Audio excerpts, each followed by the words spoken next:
Hello, class 7th. Today we will start the new chapter of your science book, that is nutrition in animals.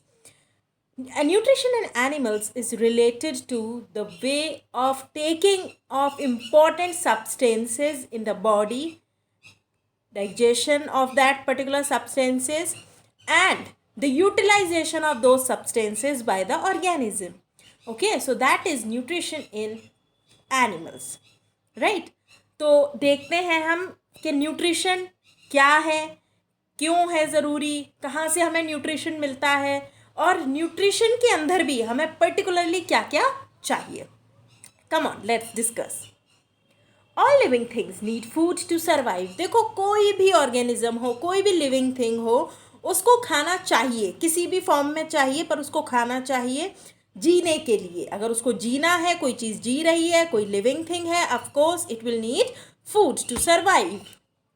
Food contains nutrients which give us energy, help in the growth and repair of the body tissues and keep us free from diseases. तो देखो, food के अंदर जो nutrients होते हैं, यानी कि जो हम खाना खाते हैं उसके अंदर न्यूट्रिएंट्स होते हैं। आगे हम पढ़ेंगे कि न्यूट्रिशन क्या होते हैं। न्यूट्रिशंस होते हैं जो कि हमारी बॉडी को ज़रूरत होती है। अब आप बोलोगे क्यों ज़रूरत होती है न्यूट्रिशन की? तो देखो, आप खेल रहे हो, कूद रहे हो, गेम्स खेल रहे हो, इसके अलावा पढ़ रहे हो, इवन मैं आपसे इस समय बात कर रही हूँ, इन सब चीज़ों के लिए हमें एनर्जी चाहिए। अगर किसी के चोट लग जाती है, उसको ठीक करने के लिए, रिपेयर करने के लिए भी उसको न्यूट्रिशन चाहिए, राइट। हमारे हेयर ग्रो करते हैं, हमारे नेल्स ग्रो करते हैं, हमारी स्किन भी चेंज होती रहती है जो कि हमें पता नहीं चलता। इन सब चीज़ों के लिए हमें न्यूट्रिएंट्स की ज़रूरत होती है। There are basically two modes of nutrition. One is autotrophic and the other one is heterotrophic. तो दो टाइप के न्यूट्रिशन होते हैं. First is autotrophic and the other one is heterotrophic. As discussed in the previous chapter, green plants synthesize their own food. देखो, हम पहले भी पढ़ चुके हैं कि जो प्लांट्स हैं वो अपना खाना खुद बनाते हैं by the process of photosynthesis, right? उनके अंदर क्लोरोफिल होता है, क्लोरोफिल की हेल्प से, सनलाइट की हेल्प से, कार्बन डाइऑक्साइड की हेल्प से they prepare their own food, right. So they are called autotrophs and their mode of nutrition is called autotrophic nutrition. तो देखो, प्लांट्स की बात हम पिछले चैप्टर में कर चुके हैं कि वो फोटोसिंथेसिस कार्बन कैसे कैरी आउट करते हैं। They need carbon dioxide, they need sunlight, they need chlorophyll to prepare their food by their own, right. So that is why they are called autotrophs, इसलिए उन्हें क्या बोला जाता है? ऑटोट्रॉफ्स बोला जाता है। और इस न्यूट्रिशन को, यानी इस ऑटोट्रॉफ वाले जो ऑर्गेनिजम्स हैं जो अपना खाना बनाते हैं, इस पूरे प्रोसीजर को बोलते हैं autotrophic mode of nutrition, right. तो ये तो हो गई प्लांट्स की बात। अब इस पूरे चैप्टर में हम बात करेंगे प्लांट्स अपना न्यूट्रिशन कैसे गेन करते हैं, means heterotrophic mode of nutrition. Look, animals are heterotrophs. Of course, we have already studied that what are autotrophs and what are heterotrophs. Autotrophs वो होते हैं जो अपना खाना खुद बनाते हैं, like green plants, right?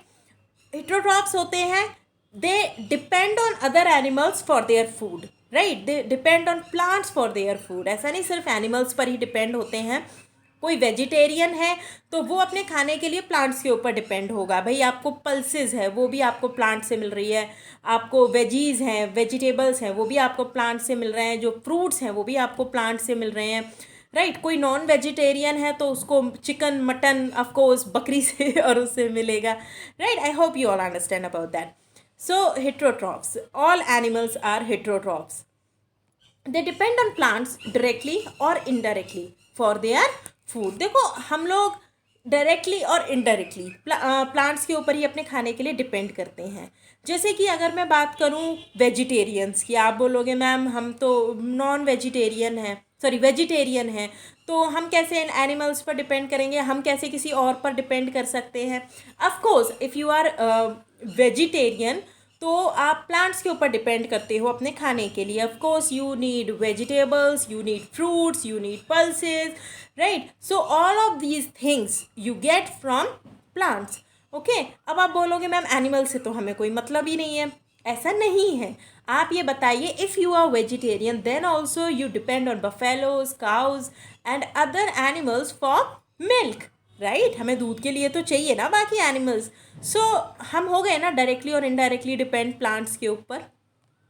Some animals depend on both plants and animals for their food. अब कुछ एनिमल्स ऐसे होते हैं जो कि दोनों दोनों से अपना काम चला लेते हैं। उन्हें हरा खाना भी पसंद है, मतलब वो वेजीज भी खा लेते हैं, जैसे कि हम लोग हैं, हम सबसे बड़े ओमनिवोरस हैं। देखो, अगर कोई वेजिटेरियन है तो ठीक है, वो वेजिटेरियन हो गया, बट अगर कोई नॉन वेजिटेरियन है तो ऑफकोर्स देखो उसको फ्लैश भी चाहिए और उसको ग्रीन वेजीज भी चाहिए।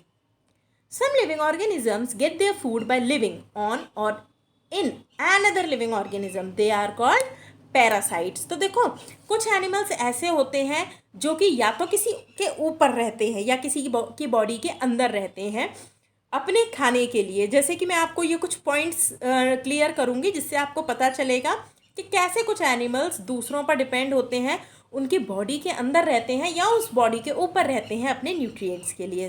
तो देखते हैं हमारा क्या है आगे के points. As animals eat different types of food, they have different types of feeding organs. Animals obtain their food through a broad variety of feeding patterns. For example, mosquitoes and leeches have their mouth parts adapted for piercing and sucking blood from the body of other animals.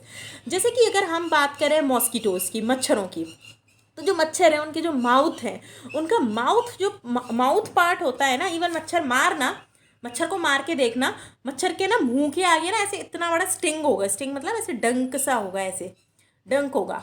तो वो क्या करता है, वो उस sting को आपकी body के अंदर करेगा, उसको उसमें छेद करेगा और आपका ब्लड सक कर लेगा, यानी कि ब्लड को चूस लेगा। तो वो उस टाइप की न्यूट्रिशन लेने के लिए अडेप्टेड है, right. Now snake swallow their food whole. जो स्नेक है, जो सांप है, वो अपना खाना पूरा का पूरा निगल जाता है। ऐसा नहीं है वो चाकू छुरी लेके लगा पड़ा होता है या दांतों से कुटर कुटर कर रहा होता है, नो। वो क्या होता है, जो स्नेक है वो पूरा का पूरा अपना खाना को निगल जाता है। Elephants lift the food with their Trunks and put it into their mouths. अब देखो, एलिफेंट्स है, एलिफेंट्स क्या करते हैं, उनकी लंबी सी सूंड होती है, ट्रंक होता है, तो वो क्या करते हैं, खाने को उठाते हैं अपने ट्रंक से। अपना जो ट्रंक है यानी सूंड है, सूंड ऐसे होती है, राइट। तो अपने खाने को सूंड से उठाते हैं और फिर अपने मुंह में डालते हैं। Birds have beaks and claws to hold and tear out the flesh of the worms. तो वर्म्स का मतलब होता है कीड़े मकोड़े, या जो जैसे लंबे लंबे केचुए टाइप जो खाती हैं ना, बर्ड्स जो खाती हैं, तो उनके जो बर्ड्स जो होती हैं, उनका जो बीक होती है, बीक यानी चोंच, वो इस टाइप से होती है, ऐसी पतली बिल्कुल पैनी होती है, जिससे कि वो उसको अच्छे से नोच कर खा पाए। और उनके जो पंजे होते हैं ना, पंजे वो इस टाइप के होते हैं जिससे कि वो उसको पकड़ पाए, उसकी ग्रिप बन पाए, ऐसे करके वो ग्रिप बन पाए, right. Squirrels and rabbits have sharp front teeth to gnaw seeds and fruits. जो squirrels होती हैं, जो rabbits होते हैं, उनके जो आगे के टीथ होते हैं ना, आगे के दांत, वो बड़े ही पेने होते हैं जिससे कि वो फ्रूट्स को अच्छे से चबा पाए, अच्छे से कतर पाए। कतरना मतलब ऐसे करके उसको ग्रैब कर पाए, ग्नो कर पाए। एक्चुअली इसका जो रियल वर्ड है, जो एग्जैक्ट वर्ड है, वो है ग्नो, पर मैंने आपको समझाने के लिए इन वर्ड्स का यूज़ किया है। Animal species such as sponges, which are the simplest organisms, feed on small particles of food suspended in water that enter their body through their pores. This is called filtering. अब जो sponges हैं, जो aquatic sponges हैं, जो पानी में रहती हैं, वो पानी में तैर रहे organisms को absorb करती हैं और अपने nutrient को लेती हैं. Oysters feed by filtering materials through a layer of mucus in their gills. Butterflies and moths have coiled mouth parts that unwind to straight tubes during feeding. With the help of the proboscis, the insects probe the base of the flowers to suck up liquid nectar. तो जो butterflies हैं और जो moths हैं, उनका भी जो मुंह का पोर्शन होता है वो इस टाइप से क्या बोलते हैं, एडेप्टेड है कि वो फ्लावर के अंदर से नेक्टर को चूस लेते हैं, उस नेक्टर को ले लेते हैं। मतलब नेक्टर मतलब जो फ्लावर का जूस होता है ना, उसको ले लेते हैं। Parasitic organisms such as tapeworms absorb nutrition from the gut of the human beings.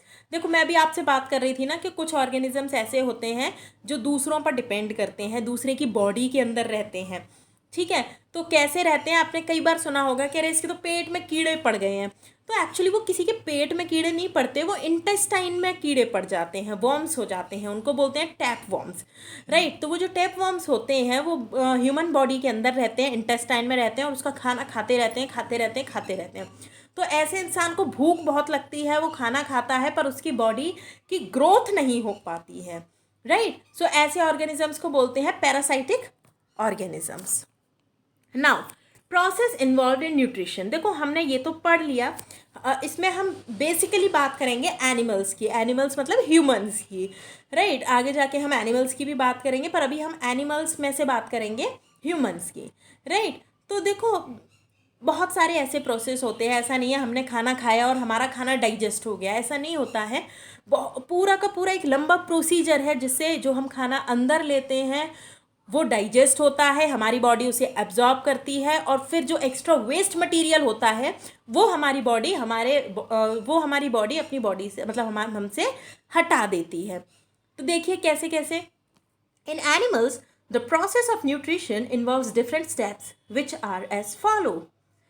Ingestion, तो इंजेशन होगा सबसे पहले मुंह के अंदर से अपने फूड सब्सटेंस को लेना, यानी कि हम जो खा रहे हैं, हम जो मुंह में डाल रहे हैं खाने को, उसको बोलते हैं ingestion. So the intake of food is called ingestion. तो जो हम खाना खा रहे हैं उसको बोलते हैं इंजेशन। देखो अभी डाइजेशन पर नहीं पहुंचे, सिर्फ खाना हमारे मुंह में गया है। दूसरी चीज़ डाइजेशन, देखो हम जो खाना खाते हैं वो कॉम्प्लेक्स फॉर्म में होता है, हमारी बॉडी उसको एब्जॉर्ब डायरेक्टली नहीं कर सकती है, इसीलिए हमारी बॉडी इस तरीके से डिज़ाइन है, जो कि हम आगे पढ़ेंगे कि किस तरीके से वो उस कॉम्प्लेक्स सब्सटेंस को सिंपल फॉर्म में कन्वर्ट करती है और हमारी बॉडी फिर उसको एब्जॉर्ब करती है। तो ये हम आगे पढ़ेंगे। फिलहाल हम इतना समझते हैं कि इंजेशन यानी हमने खाना मुंह के अंदर लिया, डाइजेशन जिसके अंदर हमने जो कॉम्प्लेक्स सब्सटेंस था उसको सिंपल सब्सटेंस में कन्वर्ट किया। Now absorption, the process in which the soluble substances produced during the digestion of food are absorbed by the body tissues is called absorption. देखो अब हमारी बॉडी में हमने खाना ले लिया, हमारी बॉडी का डाइजेशन हो गया, अब डाइजेशन होने के बाद हमारे उस खाने में से जो न्यूट्रिएंट्स निकले वो हमारी बॉडी अब धीरे धीरे एब्जॉर्ब करना शुरू करेगी। Now assimilation, the process of building complex substances using simple substances to get energy। अब हमारी बॉडी एनर्जी रिलीज करना शुरू करेगी। अब ईजेशन, देखो ईजेशन, आप सुबह सब लोग फ्रेश होने जाते हो, ऑफकोर्स जाते होगे, मैं ये नहीं कह रही सब सुबह ही जाते हैं, शाम को भी जाते हैं, दोपहर में भी जाते हैं, आपकी बॉडी है, जब चाहे तब जा सकते हैं। So that process is known as ingestion, right. Ingestion मतलब हमारे बॉडी के अंदर जो भी अनडाइजेस्टेड मटेरियल है, जो भी टॉक्सिक मटेरियल है, जो हमारी बॉडी को नहीं चाहिए, वो हमारी बॉडी बाहर निकाल देती है एक्सक्रीटा की फॉर्म में, राइट। तो उसको बोलते हैं ईजेशन। अब अगली क्लास में हम लोग पढ़ेंगे human digestive system. Okay, till then bye and do your work properly in a good hand writing. You have to do all the hard words in your notebook, and you have to send me the pics of those hard words which you think that these are the hard words, and please send me on the WhatsApp group. Okay, till then, bye.